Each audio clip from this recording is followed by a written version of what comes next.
Welcome to king of grammar. पिछले video में हमने इंग्लिश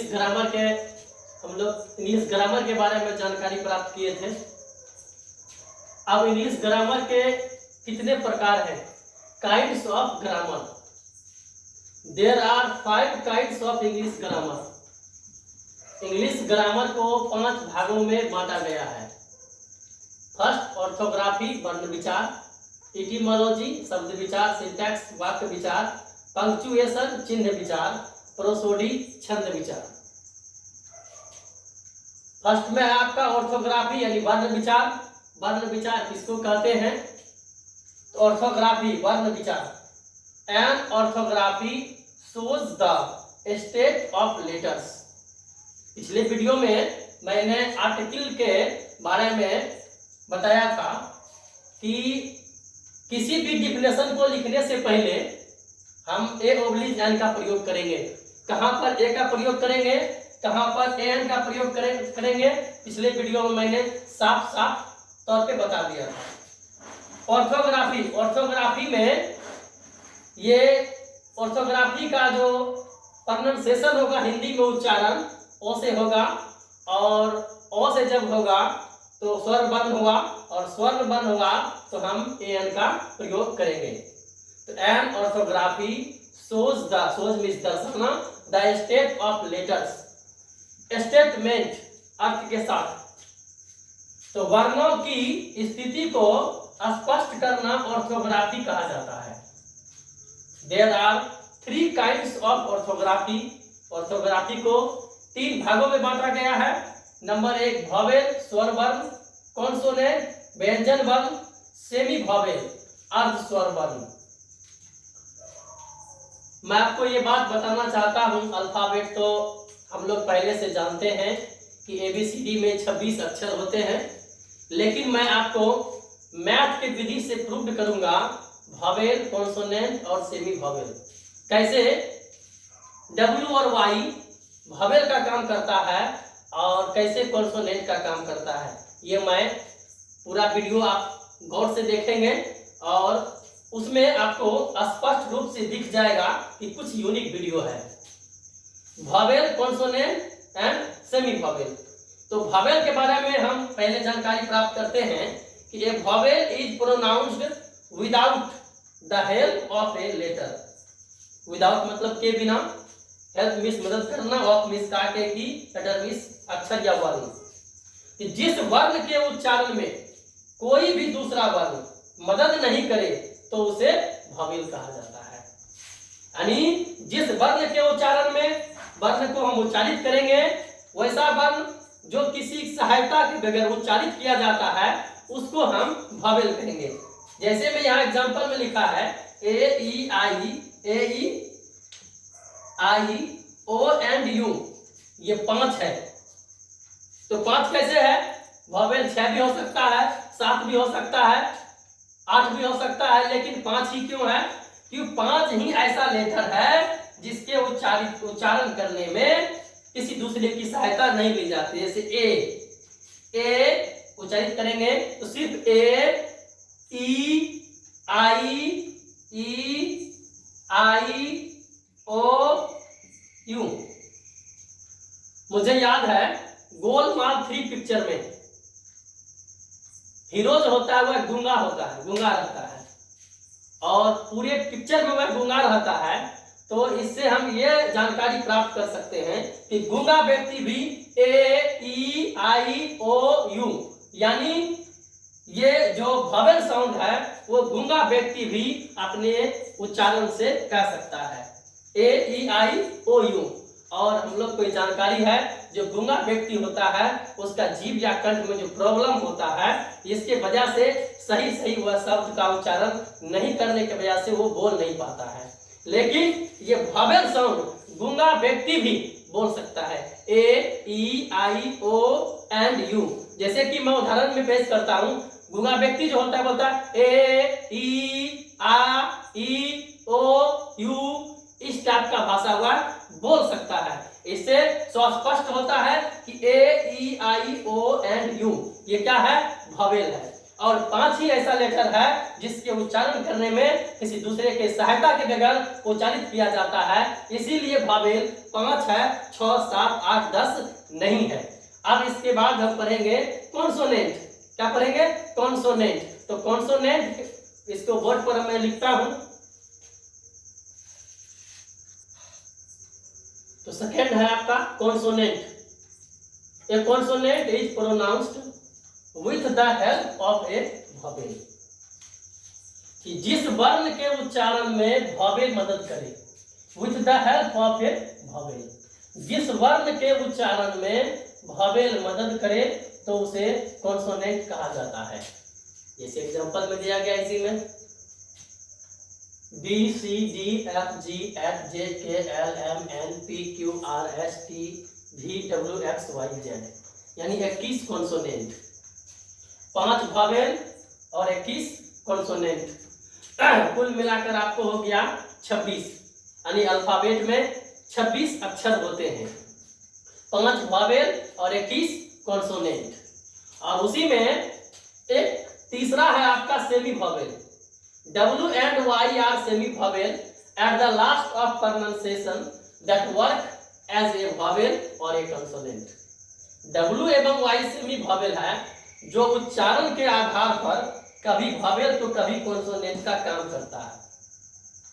मैं कुछ देर पहले बताया था कि मैं एक यूनिक चीज बताने जा रहा हूं आपको, सेमी वॉवेल, कि सभी लोग जानते हैं, हम लोग भी जानते हैं कि W और Y सेमी वॉवेल है, लेकिन इसका प्रयोग कहाँ होता है, कहाँ पर कैसे ये वॉवेल बन जाता है, कहाँ पर कैसे ये कॉन्सोनेंट बन जाता है, इस चीज की डिटेल्स जानकारी मैं आपको आज देने जा रहा हूं। सबसे पहले आप पढ़ेंगे वॉवेल। तो वॉवेल में 5 A E I O U, जो हिंदू लोग होंगे, मैं वहां से एक एग्जाम्पल पेश करता हूं, जो धार्मिक ग्रंथ है महाभारत। उस महाभारत में 5 भाई पांडव था, Yudhishthir, Arjun, Bheem, Nakul, Sahdev. At the same way कि AEIOU, जैसे वहां पर महाभारत में पांडव 5 भाई थे, वैसे यहां पर पांडव की तरह आपको AEIOU है। और कौरव वहां पर 101 भाई थे, उसी प्रकार यहां पर कॉन्सोनेंट 21 भाई है, इसको मान लेंगे यह 101 भाई ये भी है। तो पांडव जब तक जिंदा रहा, सम्मिलित रहा, एक साथ रहा, कौरव भी जिंदा रहा। पांडव के हाथों कौरव की मौत हो गई। उतना डिटेल्स में नहीं जाएंगे, लेकिन सिर्फ उदाहरण देकर कर मैं समझाना चाहता हूं कि वॉवेल AEIOU पांडव है, और जो 21 बचा है कॉन्सोनेंट वह कौरव है। जब तक पांडव साथ नहीं देगा तब तक कौरव नहीं जी पाएगा। यानी कहने का तात्पर्य यह है कि AEIOU जब तक साथ देगा प्रोनाउंसिएशन में, उच्चारण में, तो कॉन्सोनेंट बनेगा, नहीं तो कॉन्सोनेंट नहीं बनेगा। जैसे कि आप यहां देखते हैं बी, बॉल लिखेंगे, जब तक दीर्घिकार नहीं देंगे तो बी नहीं होगा, यानी दीर्घिकार जो है वो आपका क्या है, वॉवेल है। सी, सी में ई, इंग्लिश में भी जाएंगे तो सी ई आ रहा है, डी ई एफ, एफ में ए आ रहा है। यानी कॉन्सोनेंट में जब तक वॉवेल मदद नहीं करेगा तो कॉन्सोनेंट कभी बन ही नहीं सकता है। एक तरह से कहा जाए तो ABCD से लेकर के Z तक वॉवेल ही है, लेकिन कॉन्सोनेंट का रूप दिया गया है। लेकिन कॉन्सोनेंट में जब वॉवेल मदद नहीं करेगा तो कॉन्सोनेंट बनेगा ही नहीं। अब चलिए मैं आपको सेमी वॉवेल के बारे में बताता हूं कि सेमी वॉवेल क्या है, कि W एवं Y सेमी वॉवेल है, जो उच्चारण के आधार पर कभी वॉवेल तो कभी कॉन्सोनेंट का काम करता है। कब काम करता है, किसके आधार पर, उच्चारण के आधार पर। इस चीज को समझने के लिए सबसे पहले मैं थोड़ा सा यहाँ से हट करके आप लोगों को ध्यान थोड़ा भटका कर किसी सत्संग भवन की ओर चलते हैं। मान लीजिए आपको यह एक स्टेज है, ये बाबा का स्टेज है, यहाँ पर सत्संग कार्यक्रम होने जा रहा है, एक साइड और ये दूसरा साइड। एक साइड मान लीजिए ये मेल है, दूसरा साइड फीमेल है, यानी ये पुरुष है और ये स्त्री है, मेल एंड फीमेल। वहां पर बैठने के लिए उस सत्संग भवन में बहुत बड़ी पंडाल बनाई जाती है और वहां पे एक साइड पुरुष के लिए बैठने की जगह होती है और एक साइड स्त्री की बैठने की जगह होती है। और इसी बीच में आप देखेंगे कि वहां पर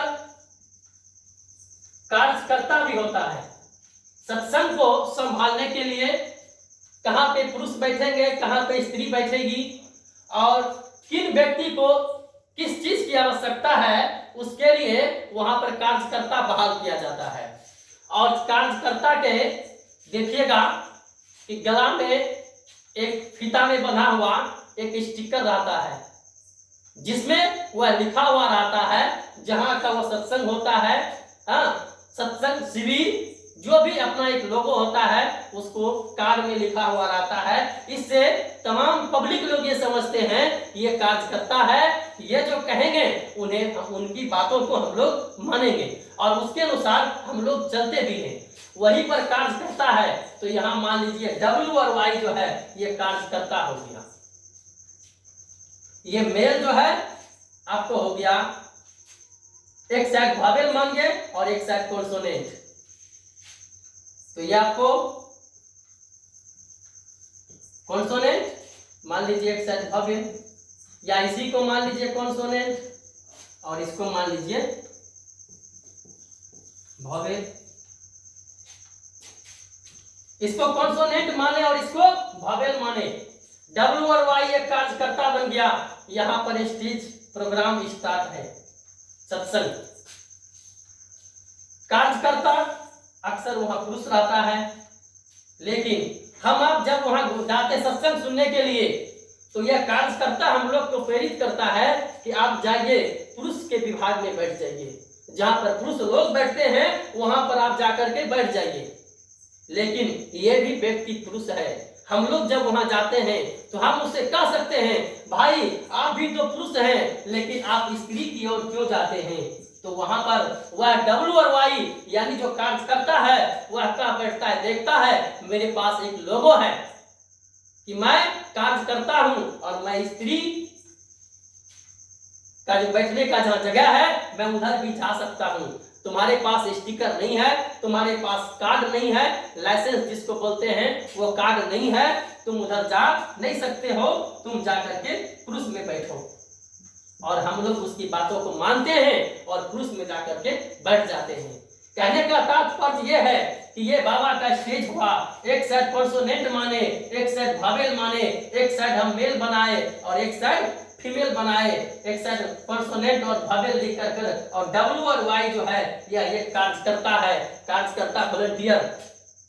ये W और Y कार्यकर्ता के रूप में है, ये वावेल का भी काम कर सकता है और कॉन्सोनेंट का भी काम कर सकता है। तो कैसे कर सकता है, तो देखिए W और Y है कॉन्सोनेंट का परिवार, W और Y ये है कॉन्सोनेंट का परिवार। यहाँ पर हो गया आपको W और यहाँ पर हो गया Y, ये कॉन्सोनेंट का परिवार है। फिर से चलिए महाभारत की ओर। कॉन्सोनेंट में कौरव में कर्ण और दुर्योधन, कर्ण और दुर्योधन यह एक ऐसा योद्धा था जो कर्ण अर्जुन को भी मार सकता था, लेकिन इसके साथ छल किया गया। यानी कहने का मतलब है ये 101 भाई में ऐसे दो योद्धा थे जो पांडव को भी मार सकते थे, लेकिन उतना डिटेल्स में नहीं जाऊंगा, सिर्फ एक समझाने की तौर पर मैं बता रहा हूं कि W और Y यानी कहने का मतलब है ये कर्ण और दुर्योधन इसमें क्षमता है कि वावेल में भी जा सकता है, वावेल को भी मार सकता था। इसलिए तो W और Y यहाँ पर जो है कार्यकर्ता है और ये मेल में तो जा ही सकता है क्योंकि कॉन्सोनेंट का परिवार है, इस कॉन्सोनेंट में तो जा ही सकता है, लेकिन वावेल में जाने के लिए इसे क्या चाहिए, लाइसेंस। क्या चाहिए इस लड़के को, कार्ड, तभी ये स्त्री विभाग में जा सकता है, नहीं तो ये भी कार्य करता है इधर नहीं जा सकता है। तो यहाँ पर देख लीजिए तो उसके कार्ड में लिखा है सत्संग संग्राम, जो भी जहां का रहता है स्थान प्लेस नाम दिया रहता है कार्ड पे। तो उसी प्रकार इसको तो मान लीजिए उस कार्ड के लाइसेंस में लिखा हुआ है सत्संग महासंग्राम, लेकिन इसके पास डब्ल्यू और वाई के पास कौन कार्ड है जो भवेल में जा सकता है, स्त्री में जा सकता है। डब्ल्यू और वाई तो कॉन्सोनेंट का परिवार है, ये भवेल में कैसे जा सकता है? तो इसके लिए इसके पास भी एक कार्ड है। इस कार्ड का क्या नाम है, जरा गौर से यहां देखेंगे, उच्चारण के आधार पर। चलिए मैं इसको राउंड कर देता हूं, घेरे में ले लेता हूं। यानी इस डब्ल्यू और वाई कार्यकर्ता कॉन्सोनेंट का परिवार होते हुए, पुरुष होते हुए इस बैंक में जाकर के बैठ सकता है। उसी प्रकार डब्ल्यू और वाई यानी भवेल में भी जा सकता है। कब? इसको चाहिए एक लाइसेंस। इसके लाइसेंस का क्या नाम है? उच्चारण के आधार पर, यानी उच्चारण के आधार पर प्रोनाउंसिएशन के अनुसार ही डब्ल्यू और वाई है तो कॉन्सोनेंट का परिवार, लेकिन भवेल में भी जा सकता है। कैसे जाएगा ये तो मैं आपको एग्जांपल बताया। अब मैं मैथ की विधि से इसको प्रूव करूंगा कि डब्ल्यू और वाई है तो कॉन्सोनेंट का मेंबर्स, लेकिन भवेल में भी कैसे जाएगा, उसका उच्चारण कभी भवेल जैसा कैसे होगा और कभी कॉन्सोनेंट जैसे कैसे होगा, इस तमाम चीज को अब हम यहां पर देखते हैं। चलिए YSTERDAY, यस्टरडे।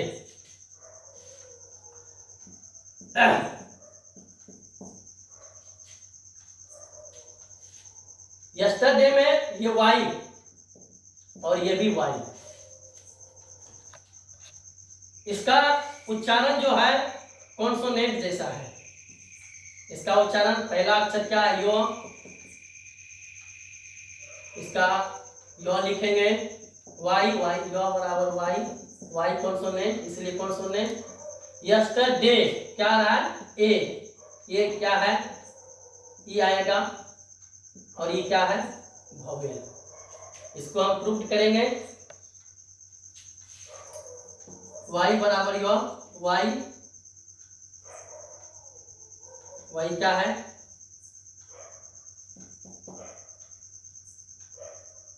इसका उच्चारण यो आया, ये क्या है? Y consonant. Y equal Y बराबर कॉन्सोनेंट, इसलिए वाई को इक्वल क्या लिख सकते हैं? कॉन्सोनेंट। इसका भी क्या आ रहा है? वाई आ रहा है। क्या इसका एग्जाम है? ई, इसको हम ई लिखेंगे, वाई इक्वल ई, और ई क्या है? भवेल। वाई इक्वल ई इक्वल भवेल, तो वाई इक्वल क्या लिख सकते हैं? भवेल। यानी पहले वाला जो वाई है इसका प्रोनाउंसिएशन के अनुसार कॉन्सोनेंट होगा, और लास्ट में जो वाई है इसका प्रोनाउंसिएशन के अनुसार क्या होगा? भवेल होगा। तो फर्स्ट वाला वाई भवेल कॉन्सोनेंट बना, जो किसी भी वर्ड मीनिंग के फर्स्ट लेटर अगर वाई या डब्ल्यू से स्टार्ट होता है तो वो कॉन्सोनेंट होगा, बीच में हो या लास्ट में हो तो वो क्या बनेगा? भवेल बनेगा। क्या बनेगा? भवेल बनेगा। अब चलिए ये विंडो, विंडो एग्जांपल लेता हूं। विंडो, विंडो मतलब खिड़की होता है। आपको खिड़की से कोई मतलब नहीं है। पहला डब्ल्यू और सेकेंड डब्ल्यू, लास्ट में भी डब्ल्यू है, तो इसको हम क्या लिख सकते हैं? मान लीजिए हम इसको लिख सकते हैं कॉन्सोनेंट। बाय कॉन्सोनेंट इसको क्यों लिख दिए? क्योंकि पहले वाला विन यानी वो आया, इसको भी या डब्ल्यू पढ़ेंगे, और ये दोनों क्या है? कॉन्सोनेंट का परिवार है, इसीलिए इस डब्ल्यू को हम कॉन्सोनेंट लिखे। और लास्ट में चलिए डब्ल्यू है, इसका उच्चारण देखिए, विंडो क्या रहा? ओ, विंडो ओ, और ओ का ओ होता है, और वो क्या है? भवेल का परिवार है, इसीलिए हम इसको भवेल लिखेंगे। और उसी तरह से जैसे इसको प्रूव किए वैसे प्रूव कर सकते हैं। y इक्वल वा, इसको भी लग सकते हैं, y इक्वल w या v, ये दोनों क्या है? कॉन्सोनेंट का परिवार है, तो w इक्वल क्या हो जाएगा? कॉन्सोनेंट। अब चलिए ये w लेते हैं, इसका उच्चारण क्या आया? ओ, इसका उच्चारण ओ, W इक्वल ओ, ओ क्या है? भवेल, W equal O equal vowel, तो W इक्वल भी क्या लिख सकते हैं हम, भावेल लिख सकते हैं। ये भी क्या हो गया, प्रूव्ड हो गया। यानी आपको यहाँ पर ये जानकारी होना चाहिए हम लोगों को कि जो भी वर्ड मीनिंग, चाहे जो भी वर्ड मीनिंग हो, W से या Y से स्टार्ट होता है तो वह कॉन्सोनेंट बनेगा, और W या Y से अंत होता है या बीच में रहता है तो उस पोजीशन में वह भावेल बनेगा। आप किसी भी वर्ड मीनिंग को इस टाइप से आप प्रोनाउंसिएशन कर करके देख सकते हैं कि कब W भावेल बनेगा और कब कॉन्सोनेंट बनेगा। ये चीज आज का क्लास में हम लोग पढ़े कि अल्फाबेट क्या है, अल्फाबेट के कितने प्रकार हैं। अल्फाबेट के 3 प्रकार हैं, भावेल, कॉन्सोनेंट और सेमी भावेल। और भावेल कितने होते हैं, 5, कैसे हुआ वो मैं डिटेल से बता दिया। कॉन्सोनेंट कितने हैं, 21, वो भी डिटेल से बता दिया। और सेमी भावेल कब W का काम Y का, कब W जो है कब भावेल का काम करता है और कब कॉन्सोनेंट का काम करता है, तो वो हम डिटेल्स रूप में आज बता दिया। तो मैं बता देना चाहता हूं कि ये अररिया जिला का रानीगंज प्रखंड है। पिछले 10 सालों से स्पेशलिस्ट इंग्लिश की क्लास यहाँ पर 10 वर्षों से विगत यहाँ पर चलते आ रही है और इसमें बेहतर से बेहतर रिजल्ट मैं यहाँ से दे चुका हूँ। तो विशेष रूप से 11th 12th के लिए यहाँ पर क्लास जो है विशेष रूप से अच्छी तरीका से पिछले 10 सालों से चलाया गया है। मैं एक एक पॉइंट को एकदम मैथ की तरह से ग्रामर को बताऊंगा। आप लोग हमसे जुड़े रहें, अंत तक वीडियो देखते रहें और अच्छा लगे तो इस वीडियो को सब्सक्राइब भी करिए, लाइक कमेंट सब करिए। मेरी अपेक्षा आपसे यही है कि अगर ये वीडियो अच्छा लगा तो आप सब्सक्राइब निश्चित रूप से करें। मैं सी यू नेक्स्ट टाइम। मैं आपको फिर पुनः अगले एक नए टॉपिक के साथ उपस्थित होऊंगा। Good night.